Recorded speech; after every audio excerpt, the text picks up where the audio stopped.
எல்லாருக்கும் வணக்கம். தங்கம் வசியமாத்துக்கு ஒரு எளிய தாந்திரிக பரிகாரம். இதுக்கு தேவையான பொருட்கள் அப்படின்னு பார்த்தா ஒரு குண்டுமணி அளவாவது தங்கம் வேணுங்க. மல்லிப்பூ இல்லாட்டி துளசி ரெண்டுமே கிடைச்சாலும் விசேஷம். அதோட ஏதாவது ஒரு வாசனை பொருளுங்க. நான் ஜவ்வாது எடுத்துருக்கிறேன். ஜவ்வாதா இல்லைன்னா நீங்கள் பன்னீர் எடுத்துக்கலாம். அப்படி இல்லைன்னா ஜவ்வாது பவுடர் எடுத்துக்கலாம். பச்சை கருப்பூரம் எடுத்துக்கலாம். ஏதாவது ஒரு வாசனை திரவியம் எடுத்துகிட்டு நல்லா உங்கள் 2 கையில் நல்லா தேய்ச்சி அப்ளை பண்ணிக்கோங்க.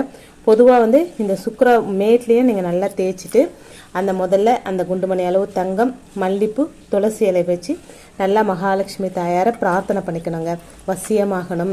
ஓம் ரீங் வசி வசி அப்படின்னு கூட சொல்லலாம். இல்லை ஓம் மகாலட்சுமி தாயே என் கையில் வச்சுருக்கிற பொருளெல்லாம் வசியமாகணும் அப்படின்னு ஒரு 2 நிமிஷம் உங்கள் உள்ளங்கையிலே வச்சுட்டு பிரார்த்தனை பண்ணிவிட்டு மறுபடியும் நீங்கள் எங்கே தங்க நகை வைக்கிறீங்களோ அதை இதை எடுத்து வச்சிடலாங்க.